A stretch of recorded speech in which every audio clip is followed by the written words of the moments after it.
joining us on the last day of the first ever CUNY Summit for Peace and Justice. My name is Aisha, and I'm the Vice President of Macaulay Peace Action. I am a junior at Macaulay at Hunter. Hi everyone, my name is Sierra Santiago. I'm also a junior at Macaulay at Hunter. I'm the Outreach Coordinator for Peace Action. So this is the first panel of the day, the third day of the CUNY Summit for Peace and Justice. And this panel will discuss the experiences often faced by undocumented immigrants, particularly in New York City. And our goal is to bring awareness to these struggles and different factors. We hope to discuss also how students can help combat these factors and help to create a more equitable society for these immigrant communities. So we will now introduce our speaker, Adama Ba. Adama is a New York City organizer whose experiences with unjustified detainment of threats of deportation have led her to be a fierce advocate for immigrant justice. Alongside friends and neighbors, Adama has led food distributions and educational events for her communities in Harlem and the Bronx. Thank you. Yeah. So if we could just get started with our questions, just to have a context for everybody. When did your family immigrate here? From where? Where did you settle? Just to give intro. Sure. So my name is Adama, and my family is originally from Guinea-Conakry. I arrived in the United States at the age of 2. Wow, so very young. So Very it's young. pretty much growing up here your whole life. Grew up here, grew up watching Sesame Street, Barney, so I grew up here. And where did you settle? You settled directly in New York? So my dad is the first that arrived, and later on my mother and I arrived. And we settled in Brooklyn, actually. And then from Brooklyn, I think briefly we lived in Queens, and then ultimately we lived in Harlem, which is where I remember growing up in Harlem. And what conditions did you face during the immigration process? Ooh, the immigration process is a tough one. I found that I was undocumented when I was 16, and my apartment was raided by the FBI, NYPD, and ICE. So they weren't so friendly. That I was placed in handcuffs. I was interrogated for hours at Federal Plaza, and then I was accused of being a potential suicide bomber. It was after 9/11. I became the first female minor to be accused of terrorism after 9/11. In the United States. So my journey has been hard, but because of my immigration status, they were able to do that to me. I was undocumented. So I was interrogated constantly about people and places that I didn't know about. And I was released under an agreement that I would wear an ankle bracelet, I would adhere to a curfew, and that I wouldn't talk about my story, which is called a gag order. But later on, I found out, we get into that, but later on I found out that the gag order didn't apply to me. And how were they able to do this when you were so young, at 16? In my mind, I'm a black 16-year-old woman, so it's okay to do that to me. But at that time, there were so many laws that were passed, like the Patriot Act. So allow them to just, they use fear. Fear is a powerful tool. And they painted me as this horrible person. She wants to bomb you. She wants to kill you. This is why we did this. We have to protect the American people. And that's why they did that. Yes, it's so awful. I mean, especially to experience that so young. And you said you didn't know about your undocumented status until you were you said 16? 16. Yes. Is that common? Is transparency about status usually an issue? It's very common. In the line of work that I do, a lot of kids do not know that they're undocumented until they're applying for college or they want to apply for work. It's common. As a mother, I can speak as a mother, kids got a big mouth. They will tell everyone that they're undocumented. But in other ways, is how do you tell your child that? We don't have papers here. That's some information that can ruin your entire family. So if you trust telling your child that, you could get risk being deported or picked up. But then again, if you don't tell your child, there's no way of helping them. So it's in between the lines. I mean, in the beginning, I was really hurt and disappointed by my parents. You didn't tell me. This changes everything that I knew. It changed my identity. I thought I was American. I thought I was this. But then as a mother, I can understand. My kids, when we go to bathroom stall, Mama, are you pooping? And I'm like, really? But this is why parents don't tell. It's to protect them. Did Did you grow up around a community of other undocumented people? So I did, but so growing up in Harlem, in New York especially, is either you're undocumented or you're a citizen. So nobody really talks about the in-between, the green cards. So growing up, we never spoke about it. I mean, we make jokes about it, like, oh, you're Mexican or this, and you know, as innocents, as kids, we just played about it. But now as an adult, you're like, wow, that friend was undocumented, this was undocumented. But until I was arrested and my story came out, then my friends started opening up who was undocumented and who wasn't. And were you able like to find a sense of community in that once you like did find out that you were undocumented, or was it like always just this like thing that was filled with that stigma for you? So that's a good question. So once I was released, I identified as Fulani, which is where I'm from, Guinea, and I'm Muslim. So I went to the Muslim community and I went to the Guinean community, and surprisingly I was pushed away. It was after 9/11. Nobody wanted to be associate with me. I wasn't. So what happens is if you've been accused of terrorism, you got arrested, posted you all over the newspaper, and then you were deported. In my case, I wasn't. I was able to stay. I was able to wear an ankle bracelet and was released into the public. So people thought that I was a spy. People didn't trust me, and they thought that the allegations were true. So a lot of the people that have helped me were Black Americans, Black Muslims, because they knew when I said I was innocent, they knew because of the history of what they've gone through. The Jewish community, the Christian community, they're like, this is outrageous. What do we do? How do we help you? How do we support you? But the Muslim community stayed silent for a long time about my story.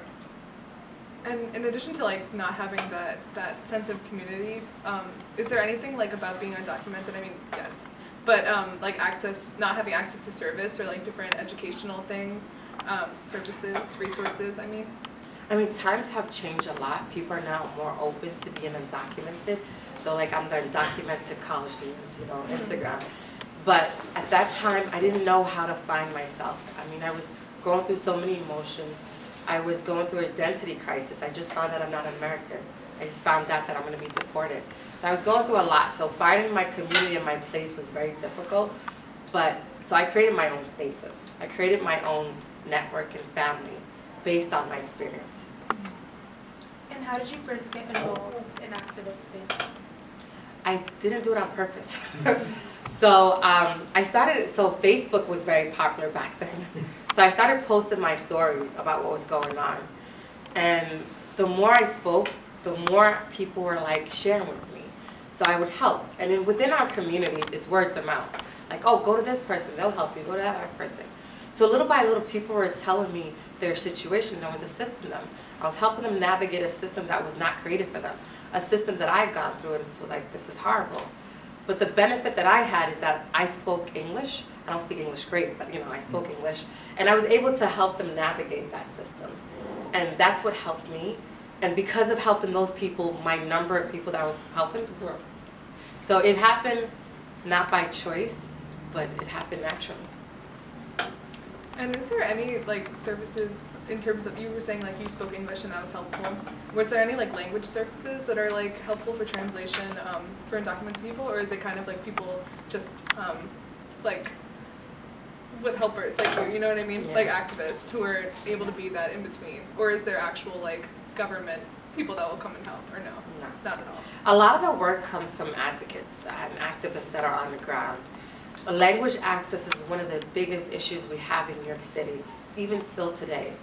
It's even just taking the effort of using Google Translate. They'd rather just say, I don't understand you. But have we improved over the years? Yes. Because now I'm seeing Bangala in the hospital. I'm seeing Urdu, and I'm seeing certain languages that you normally don't see. But it's because of advocacy. Definitely. And we're talking about getting into these activist spaces. What do you currently like work with? I know you work with like teens, right? And just to expand on that for a moment. So I work with teens, adults, and babies. I love babies. Babies are my thing. In the middle, they're like, oh. But teenagers are manageable because they're logical. You could talk to them and you can go back and forth and say, okay, that doesn't make sense. Okay, this makes sense. But right now I'm working with the migrant crisis, the buses that are arriving. And oftentimes when we talk about immigration, we don't talk about the Black immigrant experience. So on the ground, I'm the only Black immigrant who've been a former asylee that's helping them navigate. So the bus, I don't know if you guys know about the buses that are coming from Arizona, Texas and Arizona. So these buses started back in July. They first started off as a rumor, like there's buses coming to New York City. And we were all like, what kind of buses are coming? And the first bus arrived and we were there. The city then later on got involved, but right now I'm greeting migrants. There are about 500 to 600 migrants coming every day. That was back in July, August, September. We haven't had buses in the last 3 months, but we have a lot of migrants coming through the airport. And so my job is to greet them. Originally, when I set out to do this, I just wanted to welcome them to New York City, give them clothing, give them food and resources, and then send them off to their way. But what started happening is that they started coming back to Port Authority asking for help. Because again, the system is not created for them. So we had to refer them to people and organizations that we work with that know that would help them. So really, we started social service for asylum seekers. Because again, when you talk about immigration, when you talk about being undocumented or being a citizen, green card sometimes is talked about, marriage is talked about, visas are, but asylum is not. And asylum is very tricky and it's very weird. And how can college students get involved in your organization and just like organizing in general?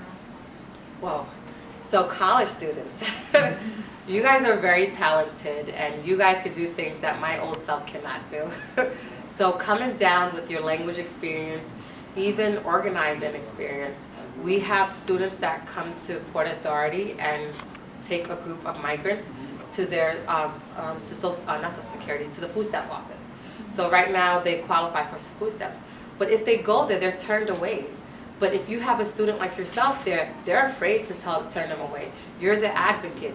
You guys don't realize how powerful you are until you're actually in those spaces. That's very interesting. So is it like an advocate program or is it more unofficial?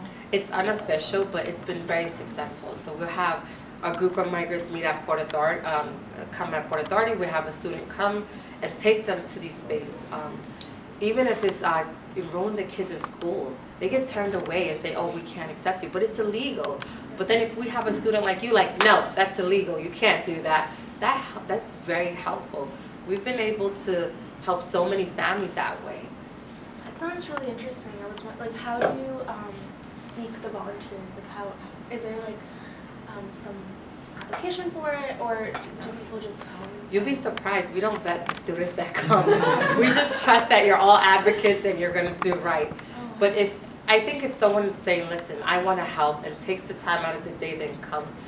They're not going to go to 16th Street and not have an outcome. They want to make sure that they have an outcome. So when they literally just show up at Port Authority and say, I'm free between this day and this day. We have high school students that come to Port Authority. They're free after 3 p.m., but after 3 p.m. is really late to go to public assistant office or to enroll their kids in school. Even medical appointments. We have volunteers that go, you guys are college students, so you guys can do it, but the high schoolers can't. But for the college students, to watch, if you can stand blood, you know, a lot of these migrant women are coming here alone and have no family.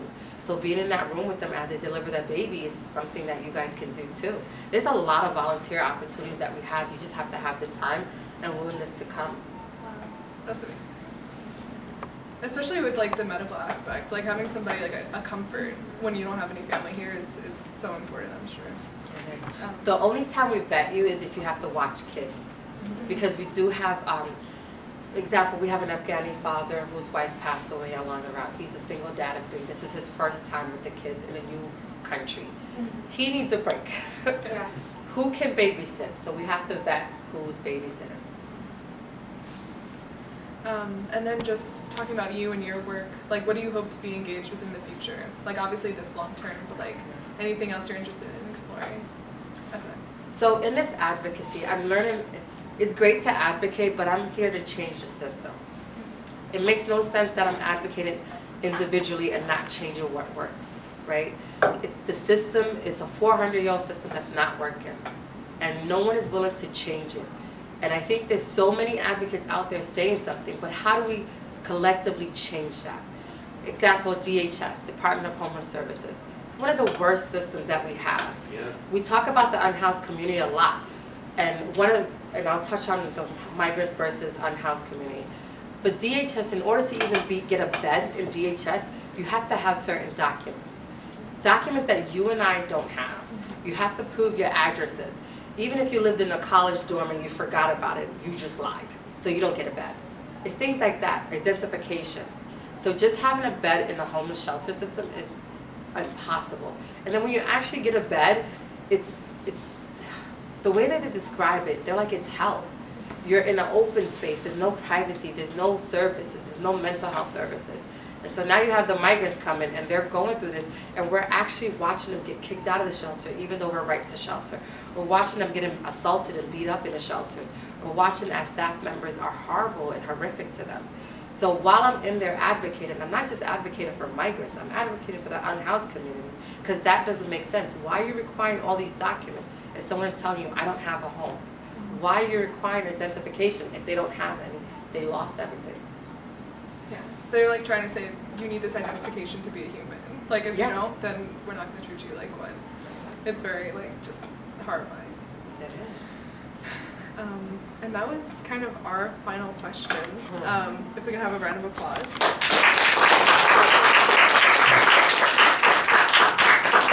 I think we should open the floor for participants to ask any questions they have for you. So I know in your Port Authority work you have been struggling for resources in terms of like clothing and stuff like that. What are some items that we in the audience could either donate or ask our friends to donate that you would most need right now?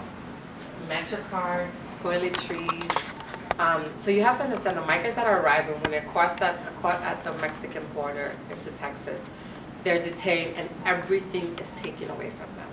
The clothes on their back is the only thing that they have. So they're starting from scratch. So whatever you can donate. Well, not whatever, because then I'll get boots that people can't wear. Donate what they can use: sneakers, t-shirts, jeans, jackets. It's getting warmer, but hats. These are things that are needed. Sometimes even just going with them to places that offer free items is also helpful. Or even sharing locations that you know. Doing a mini drive at shelters that are so all the shelters that are housing migrants are pretty public right now. So just showing up there and giving out things is also helpful. So some recent news that prompts my question is there's discussions going around about this digital bill that's being dubbed the Patriot Act, the second Patriot Act, about the U.S. government banning or prohibiting anybody from accessing any sort of digital content that they deem is unsafe or like bad for Americans. And what I wanted to ask you is, how do we navigate or push back against this nation that's essentially closing their borders physically and digitally when I don't want to like discourage any of us, but there's not a lot we can do as one person or as a group against the entire like government that's closing us off from everybody else. What do you think what we can do, or just how can we sort of plan out our actions to take to fight against this closing off? That's a very good question. So I think my story is a good example. I was supposed to be deported. I was supposed to be silenced, and here I am today talking to you. It's been 17 years now, and I'm still advocating. You are powerful, and you don't even realize it. Even at Port Authority, they've been trying to silence us, but they don't realize how powerful we are, just speaking up and just collectively. One of the benefits that you have as organizers is that you communicate. Government officials don't. They do not communicate with each other. City officials do not communicate. Like you'll talk like housing and other housing, they don't communicate at all. So if you guys actually communicate, you can definitely make it happen. And I think the country is always constantly trying to silence us, but you have the ACLU. File a lawsuit. I filed a lawsuit when I was on a no-fly list, and that's how I was removed, and that's how we changed the policy around no-fly lists. You are powerful. Don't let anyone think that you're not. You have a powerful voice. Just don't reinvent the wheel. Join what's already being built and work on that. And just like going off of that, is social media used like largely as a tool, like in these kind of active spaces? Social media is so powerful. You guys don't understand. We post what we do at Port Authority, and that's how we've been able to get a lot of volunteers and a lot of donations. That's how we're able to post awareness. What I post reaches, I have people in New Zealand asking me to help, and I'm like, I don't know anything about immigration over there. I have people, even when the migrants were crossing here, they have been contacting us, and we're not able to help them until they actually arrive in the United States. Mhm. Yeah, so that's something that college students could do even, like just sharing out and sharing Just that share. crowdsourcing, you know, helps any. It does. Any other questions? Yes. As a Muslim Black person, have you been able to find community during your time here in the States over time? Over time, yes. I went through a lot of identity crisis because I wasn't welcomed in a lot of the spaces that I was in. But now everyone is like, oh, we want you here, we want you here, but you didn't want me there before when I was going through this. So it takes time, and sometimes you just have to create your own spaces. I'm literally in my own bubble sometimes, and people are like, come on in. My bubble is open to anyone who wants to come in, but you just have to sometimes create those own spaces. But you do find yourself eventually. I'm a little unfamiliar with the immigration process. I know you said that most people don't know that they're undocumented until they're about going to college. So in New York City, is public school, do you need to be, you can automatically enter public school and then you need to be documented to enter college? That's a very good question. So in New York, United States, anybody can go to school for free. When you go to college, because college you have to pay for, they have to apply for Pell or FAFSA. They don't qualify because they have to put a social security number. And because of that, they can't get in. Well, they can get in. You could pay out of pocket, but it's very costly. Does that make sense? Yes, thank you.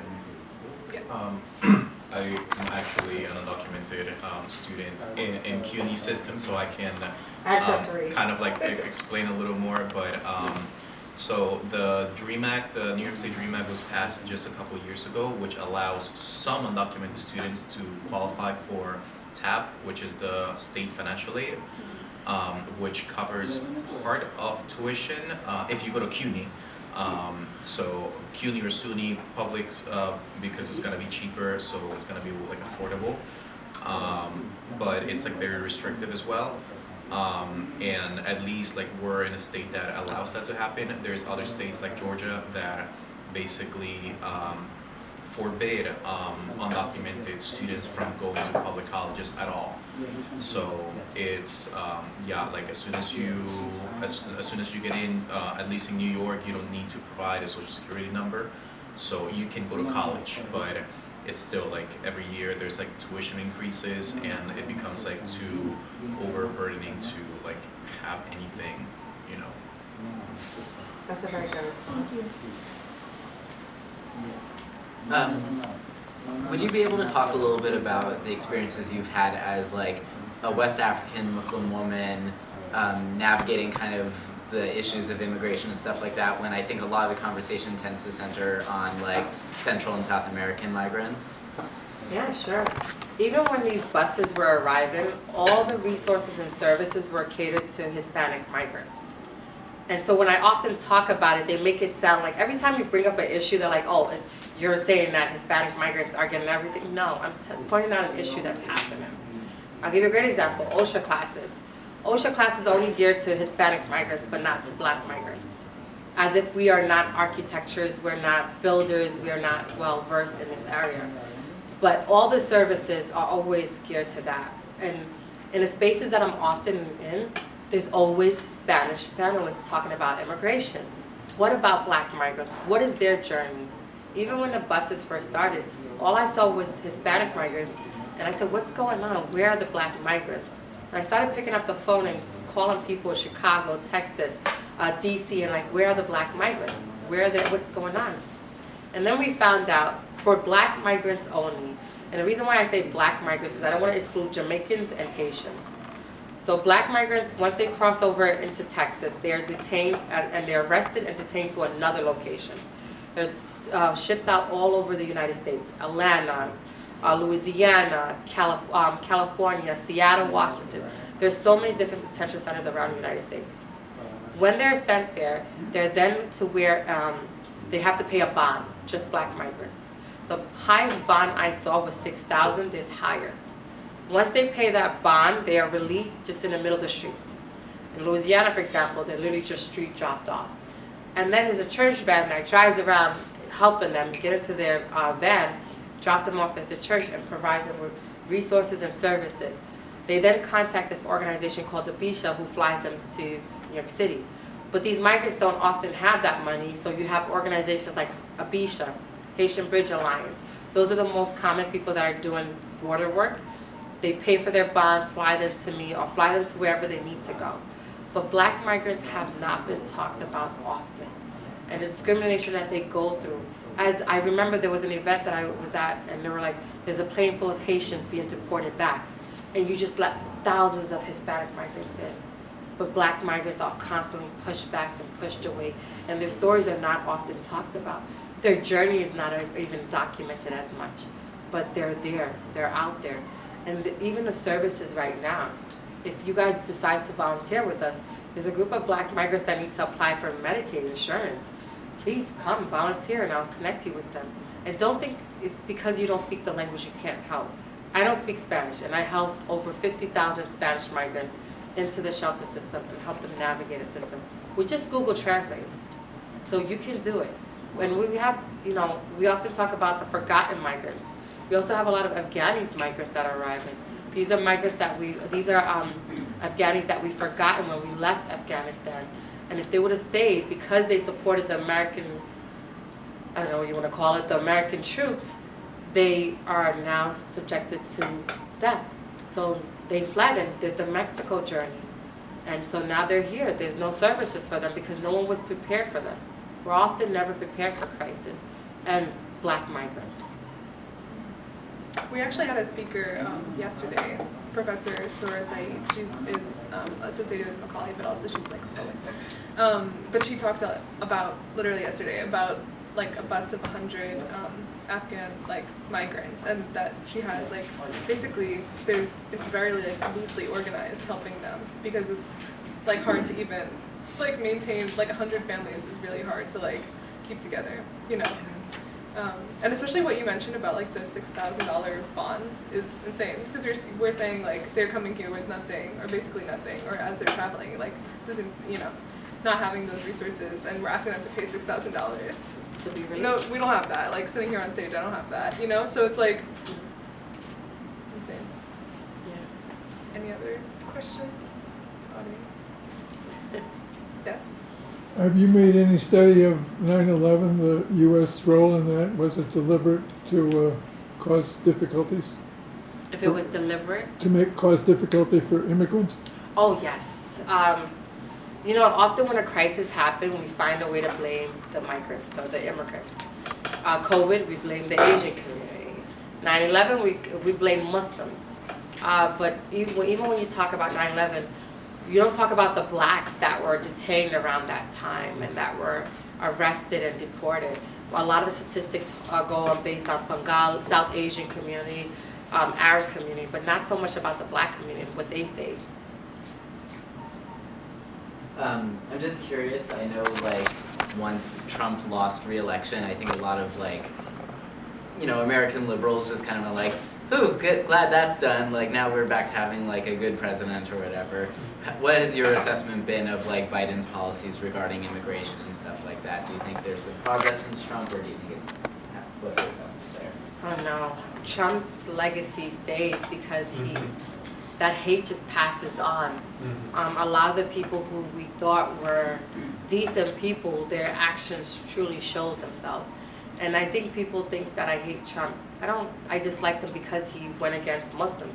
No, he went against anybody. If you were Jewish, you were attacked by these people. These are people, right wings are people who hate. They hate for no reason. But Biden's immigration, the reason why a lot of the systems don't work is because the people that are impacted are not at the table. So if you talk about immigration reform, I'm sure I'm not at the table. I can tell you that for sure. And I've been through the entire system. I've been through the green card, the citizenship, the asylum. But Biden's system has not also been working, because now at the border, you have to fill out this app. You have to download the app, fill it out, and then once you're approved, you can get in. The policies don't get better, they get worse. And instead of fixing it, we put a Band-Aid on it. We just say, oh, it'll heal, and it doesn't. So until we address immigration as a whole, it doesn't work. Like for asylum, for example, all the migrants that came, there's over 80,000 of them. They have to wait 2 years to get working papers. So they're literally waiting there. They cannot work, they cannot do anything, and they rely on us to support them. But they do not qualify for food stamps until they apply for the asylum case. They do not apply for Social Security. They do not qualify for a lot of benefits.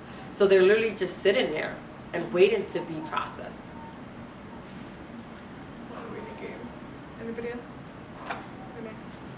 So I'm a Ukrainian descendant, and I'm obviously horrified by Russia's imperialist and genocidal invasion of Ukraine, and so I vehemently support accepting Ukrainian refugees. However, I am appalled by the fact that it is only Ukrainian refugees that are being treated with respect, and I know that it's because the vast majority of Ukrainian refugees are white. And so, seeing the disparity between one group of people, one ethnic or racial group of people fleeing war, literally being chased down by horses, and then another one being welcomed with open arms, I wish both groups were welcomed by open arms. And so, I see you coming onto Democracy Now, and you've did the Kahoot game with us in the past, and now you're here for a discussion live. And so, I was wondering, how could we utilize the power of social media and the power of events like these and of press to really try to deconstruct these racist narratives and to help push Ukrainian people are human beings, but then so are Haitian and Afghan and Guinean people. So it's how can we really push the press anti-racist narrative here? That's a good question. I'm still trying to answer. I think that they will set out their narrative, but us being on the ground is what changes and impacts. So you guys coming in these spaces and actually helping them navigate this system is what changes that. Because then they're not relying on you no more when you explain everything to them. You've made them independent, and they will change that narrative themselves. It takes time to change a narrative, especially if it's embedded in our history. And with the Ukrainians is a great example. I briefly worked on the Ukrainian crisis, and I'm like, whoa, these people are literally walking off planes with red carpets. And then the migrants, you have cameras shoved in their faces, and they're like, what do you hear? What's your story? Barely getting anything. And the Ukrainians get Social Security, they get so much benefits. And that's something that we can easily, by saying, yes, let's give the other migrants, we could do. But they don't want to. So if you have us all helping them apply for public assistance and Medicaid, then they're like, oh crap, they're here. There's somebody's helping them. Then they have no choice but to change the system. So with the Medicaid, it wouldn't happen overnight. They realized that these people needed insurance. You had women who were traveling along the route that were assaulted. They had to go to a hospital. Our hospital bills are piling up. So you change the system by actually assisting them, navigating it, because it's not made for them. So we have to find loopholes. And how can they get this? How can they get that? This gentleman is going to school. He found a loophole. I'm able to stay here because I found a loophole. There's always loopholes. The same laws that they use to detain me is the same laws I use to free myself. So there's a way to change the system, but you have to push hard, and sometimes on a low level. I just wanted to quickly add on to the question I asked previously. The reason I asked is because my dad is actually West African Muslim, and I don't think I really got the chance to learn more about Islam and the religion of Islam, but I wasn't really connected to him through culture. So, yeah, I'm so curious. So for me, my roots, I grew up in the United States. I speak my language, but I didn't realize how disconnected I was, because when my cousins came who were raised there, they knew things, they know the songs, and I'm like, I can't relate. Even as a Muslim woman, the spaces that I'm normally around are like South Asians, Arabs, Bosnians, Albanians. So there's not often representation for me. Even when I was wearing a hijab, I wore it different ways for a while, because because I didn't know how to wear it to fit my face. I know it sounds silly, but everyone has their own style and everyone has their own way of wearing things, and it takes time, but you can't be hard on yourself. You have to be kind to your body, your soul, and once you find that space, it'll happen naturally. Like, I'm telling you, live in your own bubble, find that where that is, and try to figure out how you can connect. I know for me, my children, they're half Puerto Rican and half Guinean, and I'm trying to figure out how do I teach them both sides of their culture. We went to Puerto Rico this summer, and they were able to connect to that side and meet that family. And my daughter felt different. She goes, wow. You know, and I see the difference. Sometimes visiting those countries, if you have status, it helps. Or being in those spaces, or going to those community events helps. But it takes, you have to talk to somebody who has been through it. So you and I should connect.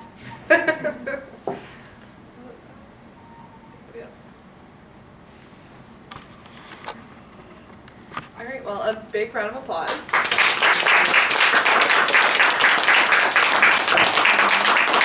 And then just like any final remarks, anything else you want to share with us? We need volunteers, so I could give you my number. I don't know if I want to post it online, but we do need volunteers. We do have, whatever language you speak, we have Bengali migrants, we have Pakistani migrants, you name it. If you want to work with a specific group, come meet us at Port Authority, take them to these locations and help them apply. Help us change the system. I love that. Another round of applause for that. We just want to say that we're so grateful for you and all of your active contributions to making this a success. And thank you everybody for your participation.